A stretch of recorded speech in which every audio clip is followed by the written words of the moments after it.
Good morning and a very, very happy morning. We are reading Unlimited Power written by Anthony Robbins, page number 14. और यहाँ पे writer बात करता है एक 4 days के सेमिनार की जिसका नाम है द माइंड रेवोल्यूशन। और वो कहता है हम उसके अंदर लोगों को सिखाते हैं कि वो इफ़ेक्टिवली कैसे खाएं, ब्रीथ करें, एक्सरसाइज करें ताकि मैक्सिमाइज कर सकें अपनी पर्सनल एनर्जी को। वो कहते हैं कि फर्स्ट इवनिंग जो है 4 day प्रोसेस की उसको हम कहते हैं फियर इनटू पावर। सेमिनार इस ढंग से डिजाइन्ड है कि लोग how to take action instead of being stopped by fear, कि डर से रुकें, हम एक्शन लें, वो कैसे लें। और एंड ऑफ द सेमिनार के अंदर लोगों को एक अपॉर्चुनिटी दी जाती है कि वो फायर वॉक करें, एक 12 फीट लंबा बर्निंग कोल का रास्ता बना के। राइटर कहता है कि एडवांस्ड ग्रुप में तो लोग 12 फीट नहीं 40 फीट के रास्ते के ऊपर चलते हैं। फायर वॉक हमेशा फैसिनेट करती है हर एक को।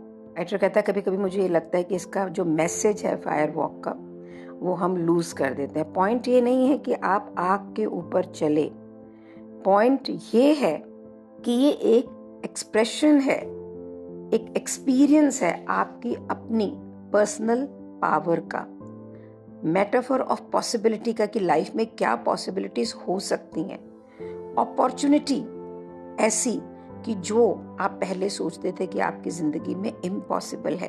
आप खुद सोचिए कि चौथे दिन कोई आदमी जलते हुए कोयले पे चल रहा है। डॉक्टर कहता है दुनिया के बहुत सारे देशों के अंदर फायर वॉक होती है, लोग इसको रिलीजियस एक्सपीरियंस कहते हैं।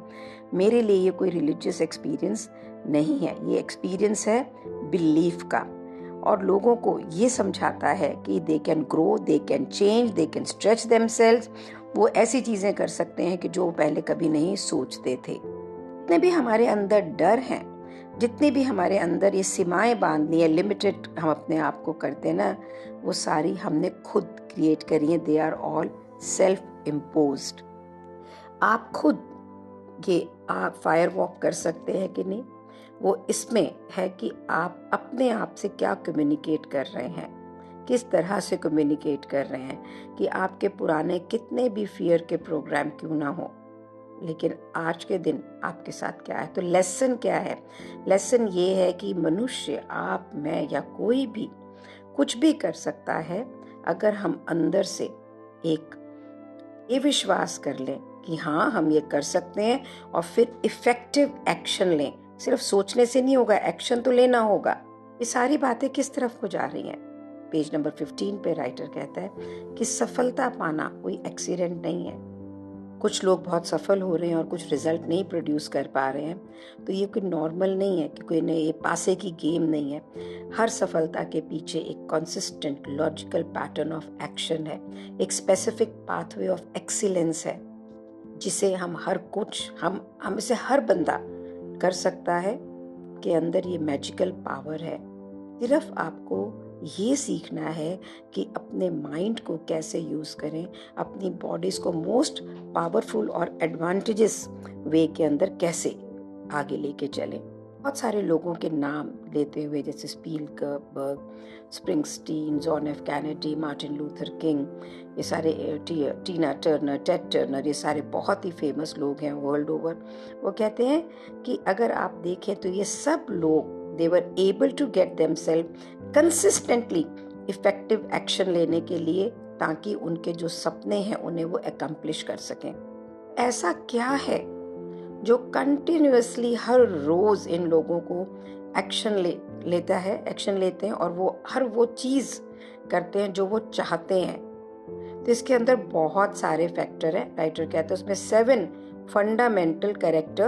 फंडामेंटल कैरेक्टरिस्टिक्स हैं जो कि वो अपने अंदर कल्टीवेट करते हैं, जो उन्हें सक्सीड करने की पावर देता है। तो 7 जो बेसिक ट्रिगरिंग मैकेनिज्म हैं वो क्या है? सबसे पहले है पैशन।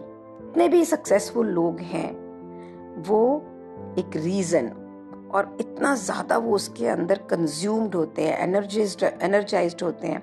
एक तरह से एक ऑब्सेसिव पर्पस होता है कि जो उन्हें ड्राइव करता है, ग्रो करता है टू डू मोर। ये ड्राइव उनको एक तरह से फ्यूल ऑफ पावर देता है, जहाँ पे वो अपने आप को सक्सेस के लिए ट्रेन करते हैं और अपने ट्रू पोटेंशियल, जो रियल में एक इंसान के पास में अनलिमिटेड असीमित क्षमताएं हैं, उसको टैप इन करते हैं। पैशन के बारे में बताते हुए बहुत सारे नाम देता हुआ राइटर कहता है कि ये पैशन ही है जो लोगों को रात को लेट तक जगाता है, सुबह जल्दी उठाता है। ये पैशन ही है जो लोगों को एक सर्टेन काइंड के रिलेशनशिप्स में लेके जाता है। पैशन लाइफ को ताकत देता है, मीनिंग देता है, जूस देता है। ये भी व्यक्ति ने कोई महानता का काम नहीं किया अगर उसमें पैशन नहीं था महान बनने का। कोई एथलीट, कोई आर्टिस्ट, कोई साइंटिस्ट, कोई पेरेंट, कोई बिजनेसमैन, इस बुक में हम जरूर सीखेंगे कि इस पैशन को आप किस प्रकार से इनर ताकत की तरह यूज करें ग्रो करने में। Second characteristic of successful people is belief. हर जो धार्मिक किताब है इस प्लेनेट के ऊपर, वो बात करती है विश्वास और बिलीफ का पावर, उसके बारे में। जो लोग सफल होते हैं और जो लोग सफल नहीं होते हैं, ये देखा गया है कि उनके अंदर उनकी जो धारणाएं हैं वो फर्क होती हैं। हमारा विश्वास हम क्या हैं और हम क्या कर सकते हैं, ये डिसाइड करता है कि हम क्या बनेंगे। अगर हम विश्वास करते हैं मैजिक पे, तो आपकी जिंदगी मैजिकल होगी। अगर आप विश्वास करते हैं कि मेरी जिंदगी की तो लिमिट्स हैं, बिल्कुल, तो आप अपनी जिंदगी की इन लिमिट्स को सच्चाई बना लेंगे। जो भी हम विश्वास करते हैं वही सच्चाई है, और जो हम विश्वास करते हैं कि पॉसिबल है, वही हमारी जिंदगी की पॉसिबिलिटी बन जाता है। ये बुक जो हम पढ़ रहे हैं, इसके अंदर हम साइंटिफिक स्पेसिफिक तरीके सीखेंगे कि हम अपने बिलीफ सिस्टम को किस प्रकार से बदल सकते हैं ताकि हम अपने मोस्ट डिजायर्ड गोल्स को पा सकें। बहुत सारे लोग बहुत पैशनेट हैं, लेकिन क्योंकि उनके बिलीफ सिस्टम बहुत ही लिमिटेड हैं about what they can do, इसलिए वो कभी भी एक्शन में नहीं आते हैं और वो कभी भी अपनी ड्रीम को रियलिटी में बना नहीं पाते हैं, क्रिएट नहीं कर पाते हैं। जो लोग सफल होते हैं उन्हें पता होता है उन्हें क्या चाहिए और उन्हें विश्वास होता है कि वो इसे कर सकते हैं। We are reading this book, हम इसके ऊपर भी काम करेंगे। और जिस वक्त पहला कैरेक्टरिस्टिक पैशन और दूसरा बिलीफ आपस में मिलता है, तो ये एक तरह से फ्यूल प्रोवाइड करता है जो कि एक प्रेरक शक्ति बन के एक एक्सीलेंस की तरफ लेके जाता है। लेकिन सिर्फ ये प्रेरक शक्ति ही इनफ नहीं है, इसके साथ में हमें चाहिए एक रास्ता, एक intelligent sense of logical progression, ताकि हम अपने टारगेट को हिट कर सकें। और उसके लिए जो नंबर 3 का गुण है, 3 स्ट्रैटेजी के थ्रू हम सारी चीज़ों को, अपने जितने भी रिसोर्सेज हैं उनको ऑर्गेनाइज करते हैं। जैसे कि राइटर ने पहले स्टीवन स्पीलबर्गर का एग्जाम्पल भी दिया था, फिल्म मेकर का। उसने भी ये फिगर आउट किया कि उसको क्या सीखना है, उसको क्या सीखने की ज़रूरत है, उसे क्या करने की ज़रूरत है। उसके पास पैशन था, बिलीफ था, फिर उसके पास में स्ट्रैटेजी थी, और स्ट्रैटेजी के साथ में उसने ग्रेटेस्ट पोटेंशियल के लिए काम किया। आगे बहुत सारे एग्जाम्पल दे के राइटर कहता है कि आपको अपने सारे रिसोर्सेज को बहुत ही इफेक्टिवली यूज करना है। एक स्ट्रैटेजी जो है ये रिकॉग्नाइज करती है कि बेस्ट टैलेंट और एम्बिशन को राइट एवेन्यू कैसे दे। आपको एक दरवाजा खोलना है, आप उसको तोड़ के खोलोगे कि आप उसकी चाबी को लेकर उसको पूरा साबुत खोलोगे, ये आपके ऊपर है। तो we will also learn about strategies. 4th trait है क्लैरिटी ऑफ वैल्यूज। वैल्यूज क्या होती हैं? तो राइटर कहता है जब अमेरिका को ग्रेट किसने बनाया, जब हम बात करते हैं पैट्रियटिज्म की, प्राइड की, सेंस ऑफ टॉलरेंस की, लव ऑफ फ्रीडम की, ये सारी चीजें क्या है?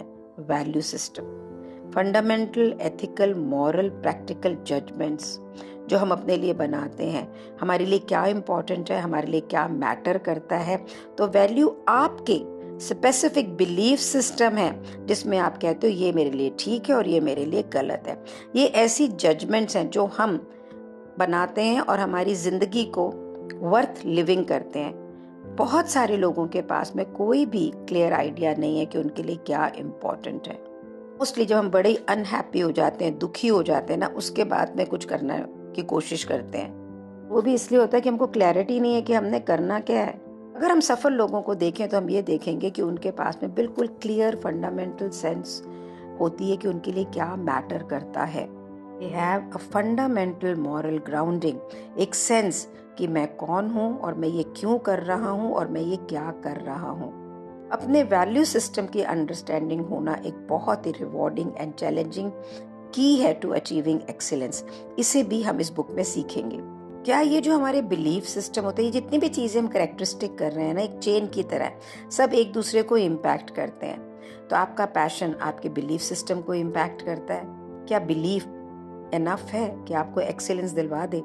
तो अच्छी कर देगा, लेकिन आगे बिना स्ट्रैटेजी के, बिना गोल के कैसे करोगे? हमारी जो स्ट्रैटेजीज हैं वो हमारी वैल्यू से इम्पैक्टेड होती हैं? बिल्कुल। अगर आपकी स्ट्रैटेजी में कुछ ऐसी चीजें हैं जो आपके वैल्यू सिस्टम के साथ फिट नहीं होती हैं, एथिकल नहीं है, तो क्या आपको ये नहीं पता लग रहा मैं लाइफ में क्या रॉन्ग कर रहा हूँ, क्या राइट कर रहा हूँ, तो बेस्ट से बेस्ट स्ट्रैटेजी काम नहीं करेगी। ये चारों चीजें हमने अभी करी हैं, like passion, belief system, strategy and clarity of value, ये सारी इंटरलिंक्ड है। और फिर ट्रेट नंबर 5 जो है वो है एनर्जी। एनर्जी एक जॉयस कमिटमेंट है, एक एंटरप्रेन्योरल डायनामिज्म है।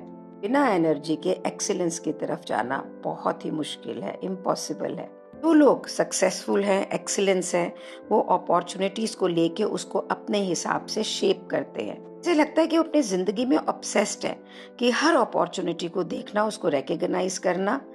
ये सक्सेसफुल लोगों के पास एक बात पक्की है कि कोई भी समय नहीं है वेस्ट करने को।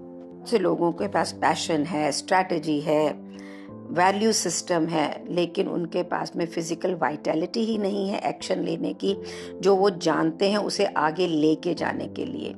तो एक महान सक्सेस, अगर आप रियल में सक्सेस होना चाहते हैं, तो बिना physical, intellectual and spiritual energy के आप आगे नहीं जा सकते हैं। तो when we are reading this book will talk about that also. Bonding power is the next 6th characteristic. जितने भी सफल लोग हैं ना, उनके पास एक एक्स्ट्रा ऑर्डिनरी एबिलिटी है कि वो दूसरे लोगों के साथ बॉन्ड करते हैं, कनेक्ट करते हैं, रैपो क्रिएट करते हैं। बैकग्राउंड, और उस रैपो के पीछे क्या है? Background of belief system. Occasional कहा गया है कि कोई जीनियस ने कुछ इन्वेंट किया और दुनिया को पलट दिया, लेकिन अगर आप ये देखेंगे कि जो भी सफल होते हैं उनके अंदर, चाहे वो गांधी है, रीगन है, द किंग कैनेडीज हैं, उनके पास एक एबिलिटी है कि वो मिलियंस ऑफ लोगों के साथ यूनाइट करते हैं और एक एवरलास्टिंग रिलेशनशिप बनाते हैं, जिसके बिना सक्सेस नहीं पॉसिबल है। फाइनल ट्रेट है मास्टरी ऑफ कम्युनिकेशन, कि इस बुक का एसेंस है। जिस ढंग से हम कम्युनिकेट करते हैं, बात करते हैं, हम अल्टीमेटली ये डिटरमिन करते हैं कि हमारी क्वालिटी लाइफ की कैसी होगी। प्रकार से हम चैलेंजेस लेंगे, किस प्रकार से एक्सपीरियंसेस हमें बदलेंगे, किस प्रकार से हम सक्सेसफुली चीज़ों को बदलेंगे। जो लोग अपनी लाइफ की एडवर्सिटीज़ को कोई भी सेटबैक्स को ले नहीं पाते हैं और उसको लिमिटेशंस की तरह शेप करते हैं, वो अपनी शेप कैसे करेंगे? लाइफ को लिमिटेड ही करेंगे ना। इसी प्रकार से बहुत से लोग हमारे आसपास, वो हमारा कल्चर हमारी लाइफ को भी शेप करता है। कल्चर, सोसाइटी, उनके पास में एक एबिलिटी है कॉमन कि बहुत सारे लोगों को एक विजन दिखाए, जॉय, एक मिशन दिखाए। मास्टरी ऑफ कम्युनिकेशन है जो आपको एक अच्छा पेरेंट बनाता है, एक अच्छा पॉलिटिशियन बनाता है, एक अच्छा टीचर बनाता है। बुक के हर चैप्टर के अंदर हम कम्युनिकेशन करनी सीखेंगे, लोगों से गैप को ब्रिज करना सीखेंगे, नए रास्ते बनाना सीखेंगे, नए विजन बनाना सीखेंगे। उन चीज़ों पे, उन फैक्टर्स पे काम करेंगे जो आपको कम्युनिकेट करना सिखाएगा अपने आप से भी, फर्स्ट एडिशन के अंदर। और फिर हम इसमें आगे के जो 2 भाग में बुक बटी हुई है, तो हम ये डिस्कवर करेंगे कि हम अपनी ज़िंदगी से क्या चाहते हैं और हम अपनी कम्युनिकेशन को इफ़ेक्टिवली लोगों के साथ कैसे यूज़ करें, ताकि हम एंटिसिपेट कर सकें कि भाई अलग अलग लोगों के साथ कैसे उनका बिहेवियर है, उनसे कंसिस्टेंसी कैसे क्रिएट करनी है। और 3rd सेक्शन है जो बुक का, उसके अंदर हम ग्लोबल पर्सपेक्टिव देखेंगे कि कैसे हम बिहेव करते हैं, क्या हमें मोटिवेट करता है, क्या हम कैसे कंट्रीब्यूट कर सकते हैं to a broader extra personal level. It's about taking the skill you have learned in becoming a leader. Guys, let's do मनन चिंतन एंड डिस्कवर कि हम ये जो सारे करेक्टरिस्टिक्स हैं, गुण हैं, हम में कहाँ है, कहाँ पे हमें लर्निंग गोल बनाना, और ये बुक तो हमें आगे लेके चल ही रही है। Thank you so much for being in my life. Thank you so much.